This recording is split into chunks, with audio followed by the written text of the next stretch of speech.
The world of late-night television has never forgotten Johnny Carson, the charming, sharp-witted king of The Tonight Show who reigned over American entertainment for 3 decades. For years, rumors swirled about a mysterious sealed collection bearing Carson's name, said to contain unseen footage, private letters, and secrets the entertainer wanted hidden until long after his death.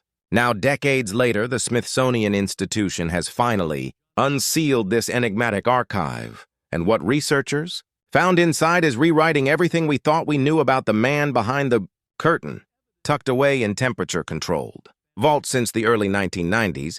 The Carson collection was long whispered about among historians and Hollywood insiders. Some believed it held lost Tonight Show tapes. Others thought it contained personal confessions or correspondence with some of the biggest figures in show business. The truth, as it turns out, is even more astonishing. Among the thousands of carefully preserved items were handwritten notes, revealing Carson's unfiltered thoughts about fame, his complicated relationships with celebrity guests, and never-before-seen scripts that expose how the show quietly influenced American politics and pop culture. When Smithsonian curators began opening the sealed boxes earlier this year, they were reportedly stunned.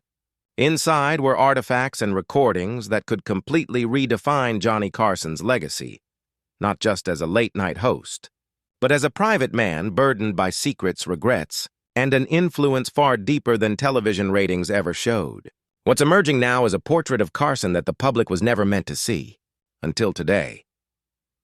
When the Smithsonian's preservation team finally rolled open the steel doors to Johnny Carson's long-sealed archive, they weren't just stepping into a storage room, they were stepping into television history.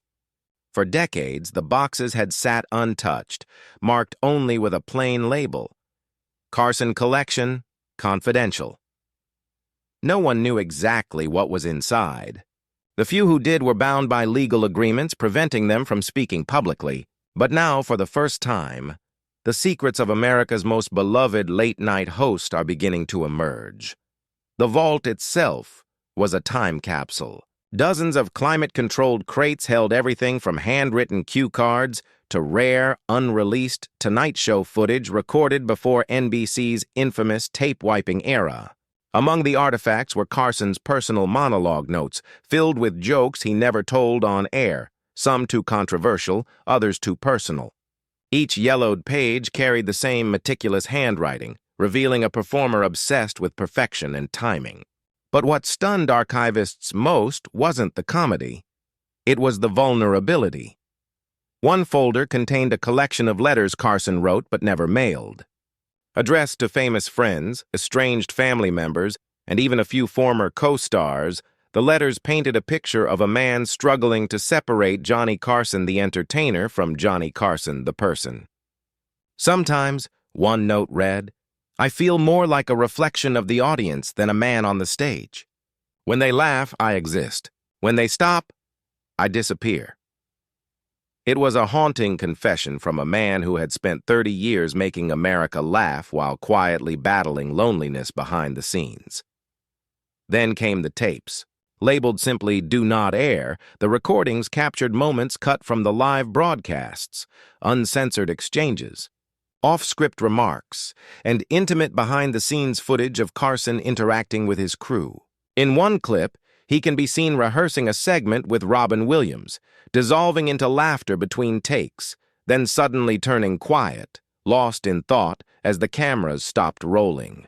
For the first time, viewers could witness the man behind the charm, the performer whose humor often hid a deep introspection. But the most surprising discoveries weren't the laughs. They were the documents detailing Carson's influence far beyond entertainment.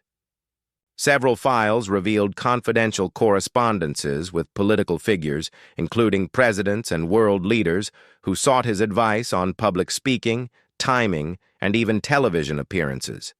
He wasn't just America's comic relief. He was quietly shaping how politics and entertainment blurred together. During the 20th century's Smithsonian, historians were reportedly floored by the depth of Carson's archives. "It's more than a collection," one curator said. "It's a psychological portrait of a generation storyteller.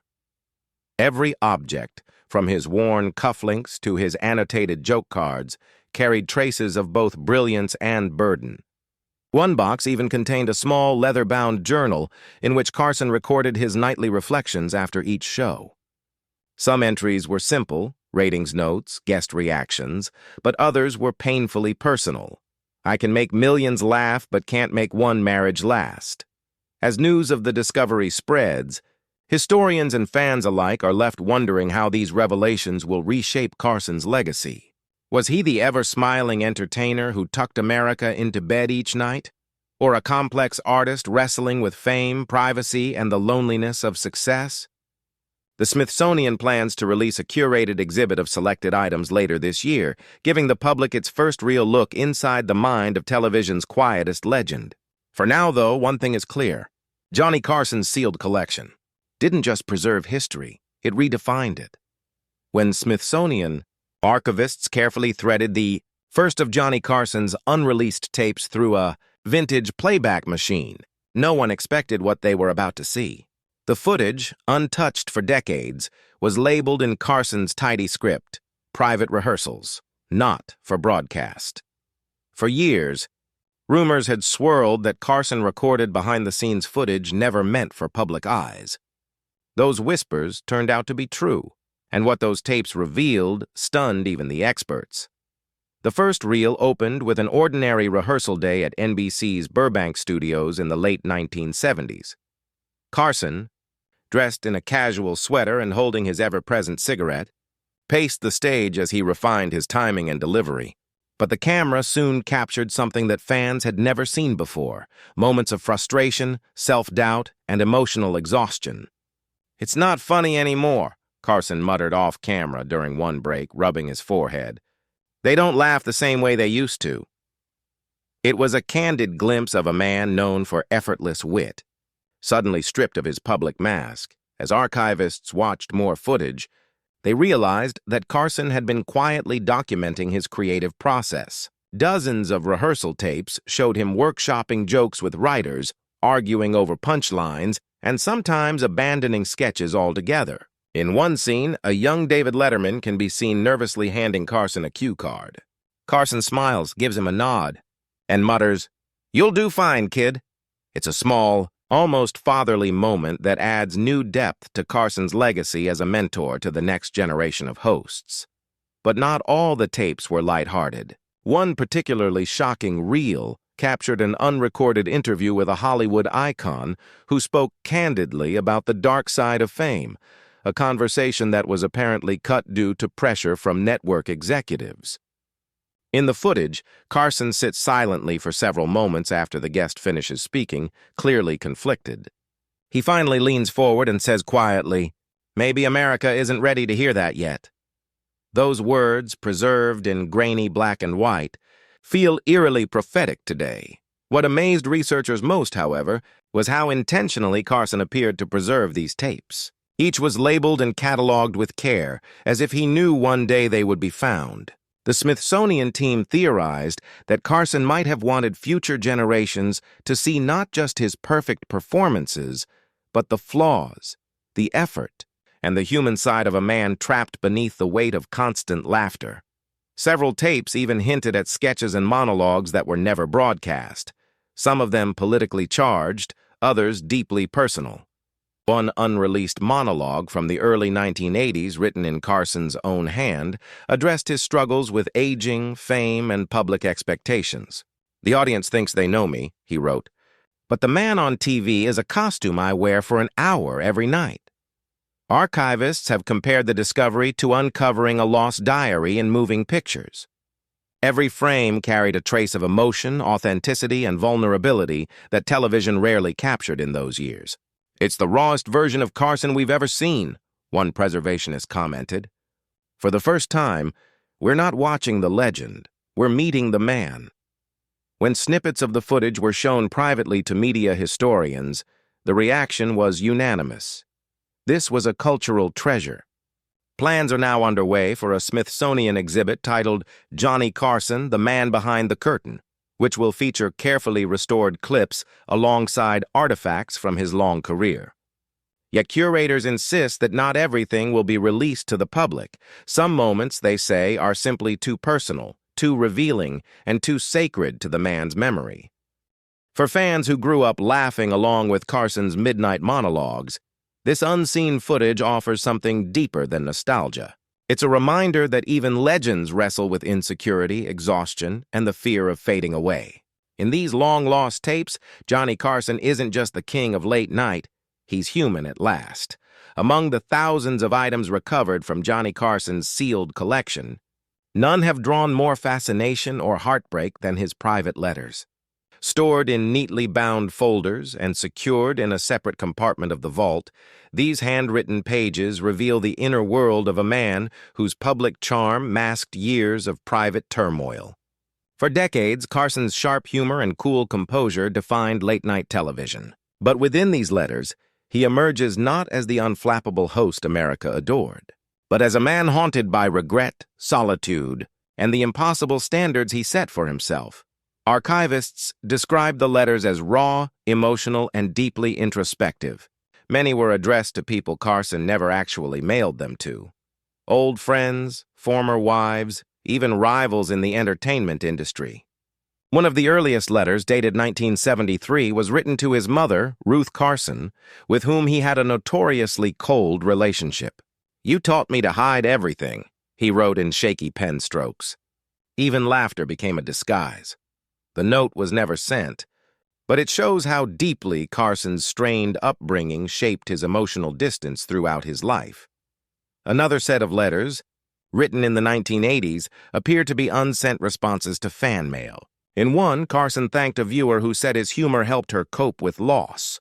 "You think I make people laugh," he replied, "but sometimes I do it just to remember what it feels like to feel something."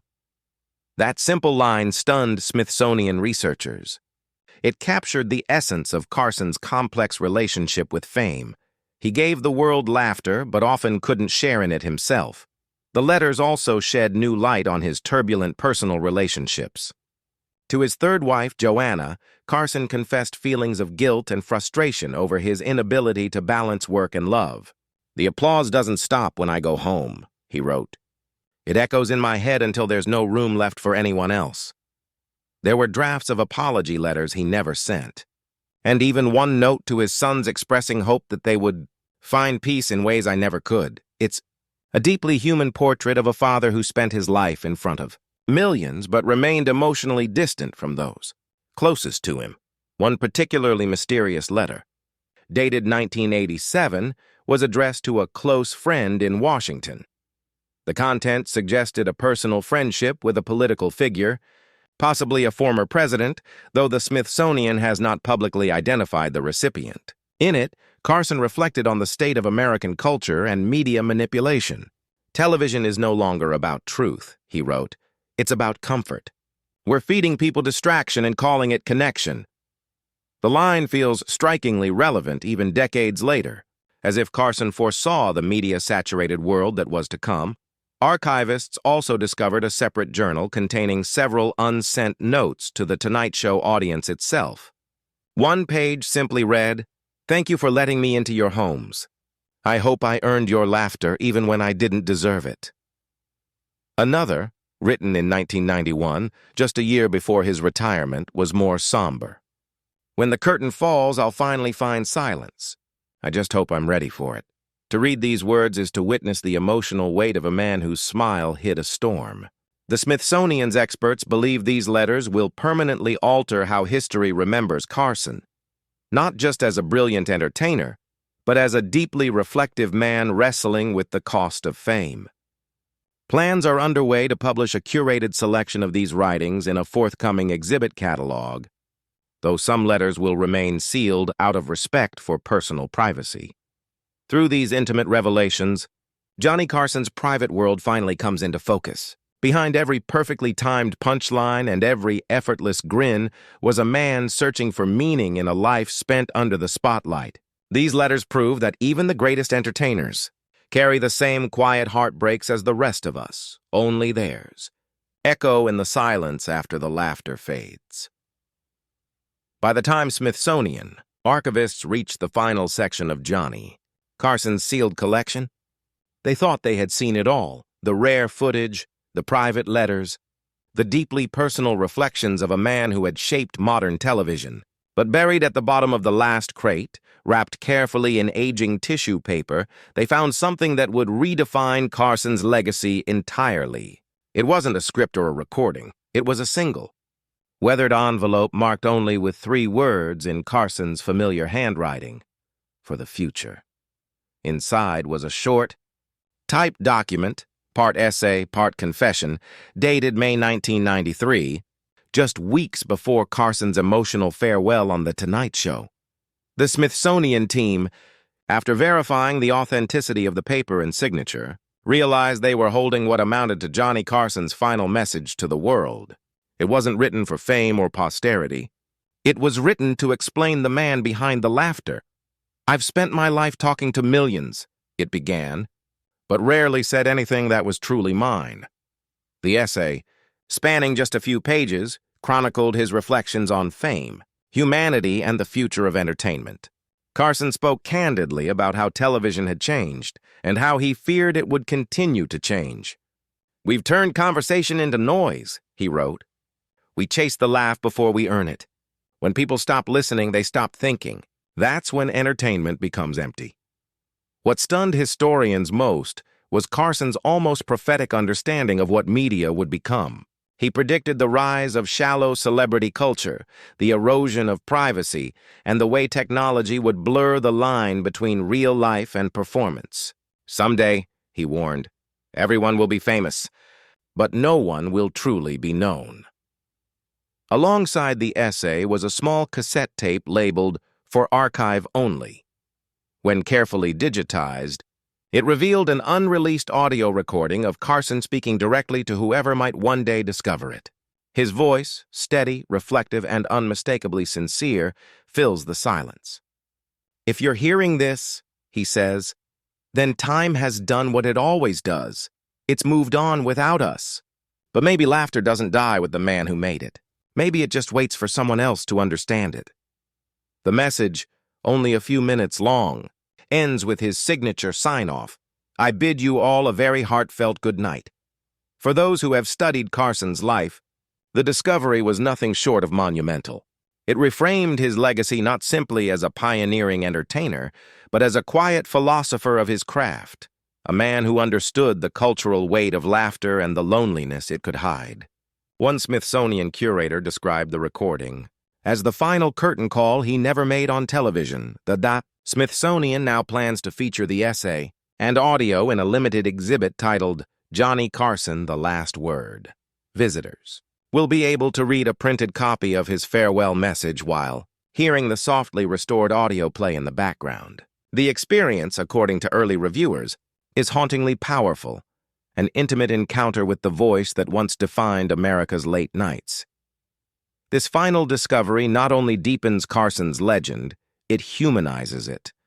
It reveals a man who foresaw the very world we live in today, one overflowing with content, yet starving for authenticity. His reflections, written more than 3 decades ago, feel more relevant now than ever. As historians prepare to release the official Smithsonian report on the collection, one truth has become clear. Johnny Carson's impact was far greater than television ratings or celebrity interviews. He wasn't just the king of late night, he was a mirror held up to America, showing both its joy and its fragility. And now, with his sealed collection finally open, Johnny Carson has spoken once more, offering the world one last lesson in laughter, legacy, and what it truly means to be remembered.